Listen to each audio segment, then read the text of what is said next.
Hey everyone, welcome back to the Pentagon Challenge. We're back with Huddersfield. After the win against Swindon, we have only lost something like 2 games. And yeah, things are going pretty well. And fingers crossed, we can go into the new year top of the table. Let's go. But before we do check out our game today against none other than Burton Albion, who also got promoted with us, who we've actually only just played about 2 days ago. Or 2 games ago. If you want to do me a massive favour, drop a like if you haven't already, leave a comment, subscribe, and ring the notification bell. We're going to be having more Everton episodes, more Pentagon episodes, all coming out very soon. But yeah, I think let's just take a look at what's been going on.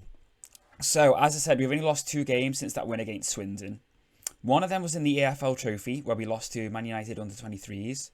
But you know what? We lost 2-1, but we still ended up going through, where we then beat, I think it was Hull. Yeah, we beat Hull in the second round. And I think we played Wigan in the next game. The only defeat we had in the league was actually against Wigan, where we lost 2-1 to 2 free kicks from the same player. I think it was Josh Martin or something, smashed 2 free kicks in. Otherwise, we've done pretty well. We had a couple of late wins. We had one against Walsall, and we had another one somewhere down the line, or maybe that was even a little bit earlier on, actually. We had a couple of games. There we go. Yeah, we had 2 games in a row. This was before the Swindon game, actually. A 95th minute against Shrewsbury and a 92nd minute winner against Coventry. Seemed to really relish the Fergie time. But you'll notice that a lot of our games were only really winning by, like, 1 goal. And that's because I think with this control possession tactic we're using, the intensity is generally quite low. We are very much a case of just keep hold of the ball, constructing attacks slowly. If you look at our sort of overall, if you look at the general performance in the league this season, we don't concede many goals per game in the league average. We have more shots per game, but that doesn't necessarily equate to more shots on target. So I think we end up having quite a few shots sort of which are easily blocked because maybe we take a little bit too long trying to work the ball into the box, potentially. Our expected goals per game is 1.5, so we are underperforming on our XG because we actually score 1.3 goals per game overall so far this season. Now, if you think about it, we have, say, 13 shots, just over 40% of them are on target. You would think, if you think about it, that's just under 1 and 2 shots on target. Now, average-wise, you think about it, 1 and 2 shots on target, that means, obviously, we've got the XG ratio, but that just kind of probably shows the, I would say, relatively lower quality of our shots. When you think about it, we're not even expected to score 2 goals a game, but we're having a lot of possession and completing a lot of passes, and, 13 shots per game, but with, an efficiency of really not even 2 of those shots are going in.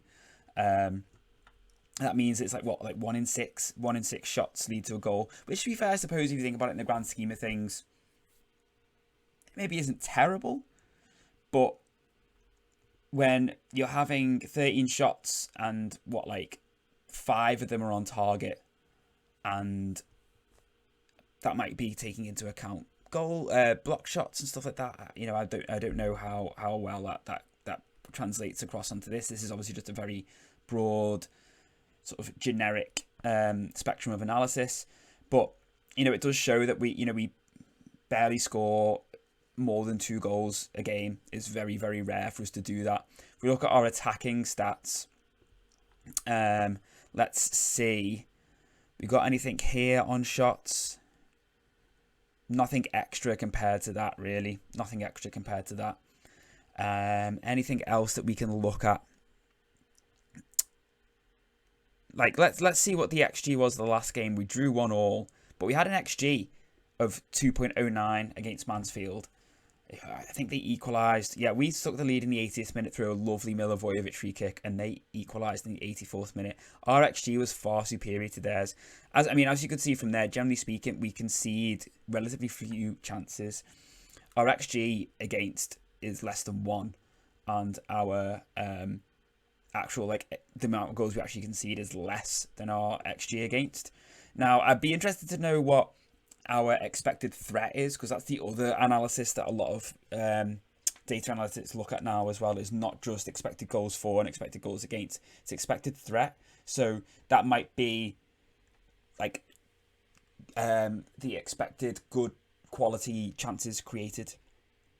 So rather than like a clear-cut shot on goal, it's, you know, actually just the quality of the chance, which theoretically is a metric of XG as well, because obviously the shot and the quality of the shot and where the shot comes from all equates to its XG. I think, you know, penalty has the highest XG, but even then I think that's 0.8 because there's still the variable of either you miss it or the keeper saves it. Whereas expected threat, I think, is just actually assessing the quality of the chance that you create, regardless of whether it leads to a high XG chance or not, I think, is my understanding. I could be well off the mark. If I am, and someone is much more in the know on data analytics than me, please drop it down below, because I would love to clarify that. If we look at the defending, we are conceding. We're having to make a lot less clearances per game. I read that as chances at first for a second, and not having to block as much. We've actually got a much... Oh, sorry. I've reading that wrong then. Yeah, the League One average for expected goals against per game is 1.25, and ours is 0.17. So most teams are expected to concede at least one goal a game, whereas we're expected to concede less than one a game. Most teams actually do concede at least one goal a game. So, you know, in that regard, I think that's probably why, even though we're not scoring much, that's why we're sitting second, 3 points behind Swindon with 2 games in hand, 3 points above Mansfield with 1 game in hand, because even though we are not scoring many, we've only scored 32, we've probably got, actually no, Luton and Wigan have scored 31 each, so we are, out of the top 6, we are, we are 4th lowest in goals scored, but we've conceded the least number of goals, only by 1, which is Luton, but we've conceded the least number of goals, and we've lost the fewest games, albeit having played 2 games less than Swindon. This has been a massive segue into analysing data. I'm really sorry, everyone, if this bores you. I'm going to skip that because we've also got some interesting transfers to look at. We've got a few new gens coming in. Centre half. Looks like he could be class. I'm not going to lie. He's 18, sorry. I think we're signing him for 400, less than $500,000. He looks really good. We've got Marco Kana joining. He was listed for 150k from Anderlecht. He will be class for us at this level. Only issue is, I think we might have some work permit issues, but we'll see. We've got a very versatile wing-back / midfielder coming in for 1.8 mil from Rochdale. Just more depth with the potential for sell on down the line, because he's still quite young and he'll only get better. And then one I'm really excited about is Jamie Bino-Gittins, who on paper doesn't look great, but he is someone who I think could actually really do a decent job for us on that wing, because on that left wing we have struggled quite a bit. Mark Harris has been very inconsistent, and Marco Castro has also been really quite off and really quite poor. So I think Jamie Bino-Gittins, okay, 3.4 mil overall, but I think he could definitely just add a little bit of that je ne sais quoi that we might need just to help see us through. He's hopefully be an exciting player. Also, he is English, so we can actually register him, which is always a bonus. And then we've got Joe Crichton coming in on from Rangers. He's currently on loan, I think, at is it Alloa? Orange County. I don't even know where they are. I was going to say they're in America. Why is he on loan there when he's gone all the way from Scotland all the way out into Florida? But yeah, free signing, 19 years of age, can play as a number 10 or as a number 9. Free signing, what have you got to lose, really? Worst case scenario, you sell him on for a bit of money. And Kieran Slicker is coming in just for a bit of depth in goal. He'll be joining at the end of the season. And Lewis Nielsen is someone we've offered a contract to join at the end of the season as well. He is a defensive player who will hopefully be a really good backup right back, or maybe even first team right back, because Nick Lima is not getting any younger. In terms of outgoings, nothing to write home about, really. Nick Lima's had a couple of offers from clubs in the MLS, which we've rejected. He's 32, but he's kind of worth more to us than 1.3 mil that we would get for him, even at this age, because he is so much better than what we have. And yeah, I've waffled on for long enough about stuff which some of you won't be interested in, and some of you will just want me to play the game. So let's get into it. We've already picked a team. Ignore this because this isn't the team we've picked. For some reason, it's showing this. Milivojevic, because he's suspended, is not in the team. We've rotated quite a lot of the tired players out, so you will see the team now. So here we go. Jack Scott is in for Nick Lima at right back, Will Boyle and Levi Colwell are starting centre halves over Lewis Gibson and Nat Phillips, who are both knackered. Matthew Carson has kind of made that left back spot his own because Camille Mia, who we've had on loan from Southampton, has not been great. Tashan Oakley Booth is in for the Ty Jensen Weir. Oakley Booth has been winning more games and he's done okay when he's been played. Josh Vela is playing at the number 6 DLP role over Giordano Bruguera, again, who's knackered. Ido Kayembe is in for the suspended Milivojevic. Milivojevic, 35 years old, is absolutely smashing it. He has been class. He's been so good for us. And George Barnes is back in on the right. He's been injured for us. He's a young Irish player we signed in the summer. Andrea Novakovic is in. He's all right. He's fairly solid. He's nothing special. He's no George Hurst, everyone. He is no George Hurst. Don't make that mistake of thinking he's anything close to George Hurst. And Mark Harris is getting a chance on that inside left. Jason Van Dalvin, I still don't know how to pronounce it. I meant to look at it on Google or Wikipedia or whatever, but still not had the chance to do it. He's been all right. Leighton Stewart also been all right. CJ Ramson, since he come back from injury, the Sports Interactive QA guy, he's looked quite good when he's been playing, but you just can't finish for Toffee. But yeah, let's just keep going. Pump fist, good run lately. Let's go, pump them fists. Kick off. Burton Albion away. Let's go, boys. Right, game day. So yeah, this is actually my in-game birthday. 29th of December is my birthday, and we're playing this on the 29th of December. So it'll be nice to get a birthday win for my 36th birthday. I think we're in 2026 here. So a birthday win would be lovely. Tell you what, though, Swindon are just marching on. You know what? And we were suspicious that we might not be able to. When we left, we were thinking, Swindon might not be able to get where we want to get with them. Let's go to Huddersfield because they've got much more money and are in a much stronger squad. But we built such a good squad at Swindon that they've handled the step up like it was nothing. And who knows? Taking nothing away from Paul Cook, who's now at Swindon, but we could well potentially be responsible for getting 2 teams promoted this season because the squad that Paul Cook has at Swindon is the squad that we assembled. All of our signings, all of our lovely free signings, coming together in an absolute dream. I am expecting potentially some sort of drop off from them, to be honest with you. I do wonder if the step up might be a little bit too high. But the thing is that assuming we get promoted this season, Huddersfield will be in a much better position to stay in League One because the better finances they have to strengthen than poor Swindon will be. So I would expect that if we both get promoted, we've had quite a few chances here. Swindon may well struggle to stay up, whereas we will hopefully be in a solid position that we can do. That's assuming that we're still here at the end of the summer. I'm determined to not get into this habit of moving on at the end of every season. But at the same time, if the opportunity comes up to move into a higher rep league or a higher rep team, whatever, we're going to take it because we need to start playing. I would say I really want to start playing like first tier football in any division, to be honest with you, very, very soon. Just to get in with a chance of playing in some sort of continental competition.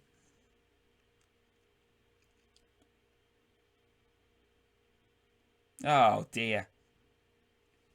Well, that was lucky because that was a golden chance and it was a terrible shot.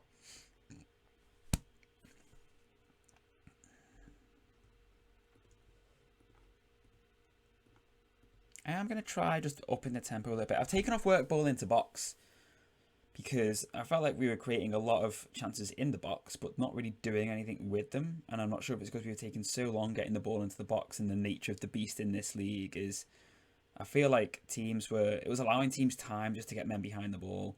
We weren't sort of being as direct, I think, sometimes as the occasion dictated.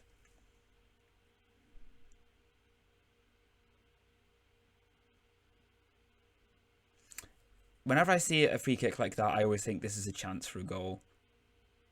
Because when they're so deep, I always just think they try and play it out, and invariably it ends up coming back at whoever's taking it. And that applies to when it's one of my players with the free kick.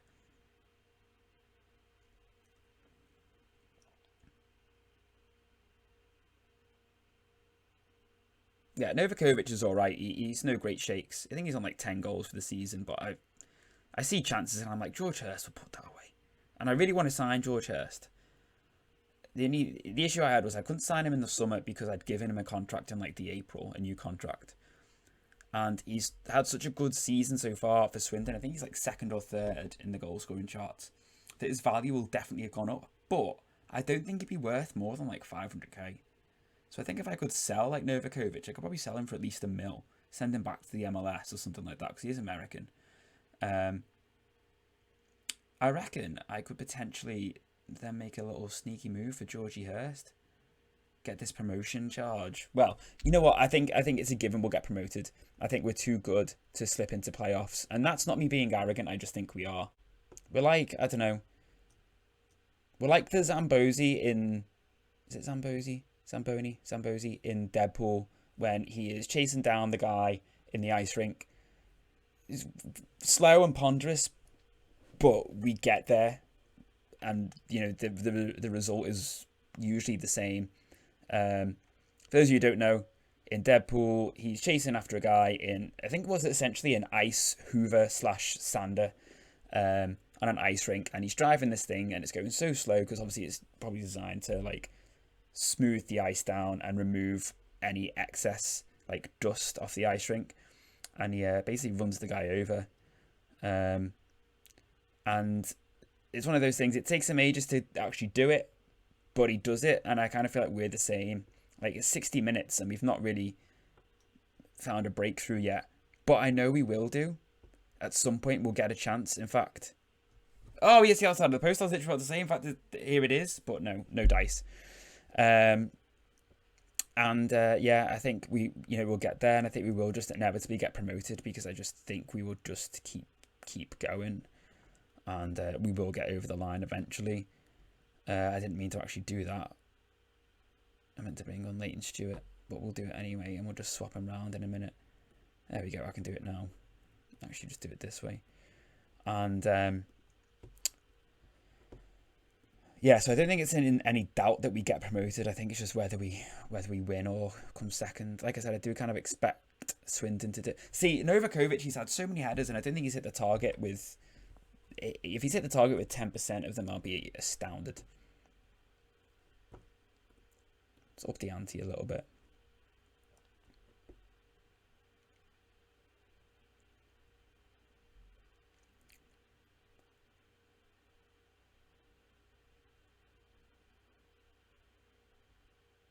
Yeah, see, that's even without work ball into box on. A ponderous penetration into the box. That sounds really wrong, sorry. Yes, Tony. Oh, Tony.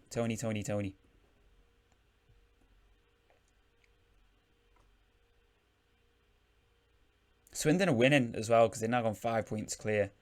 Stephen Kelly, another one of our mighty free signings. We are really labouring here. That chance for Tashan Oakley Booth where he hit the outside of the post, that was it. But that was probably our highest XG. Actually, I say that was our highest XG chance. Think of all the point blank headers Novakovic has had and didn't do anything with them.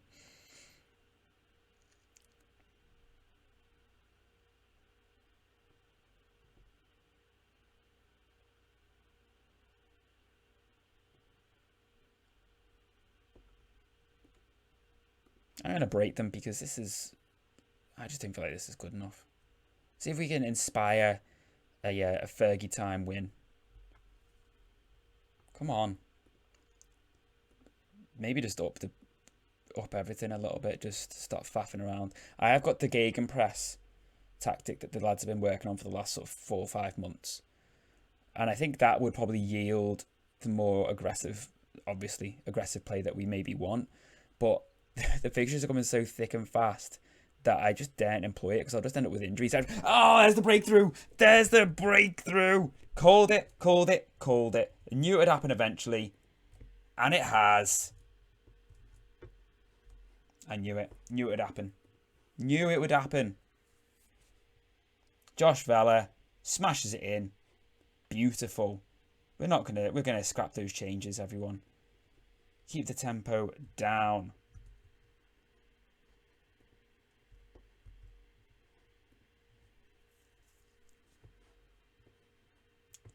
Excellent, eh? Would we get another one? No, not with a cross like that anyway.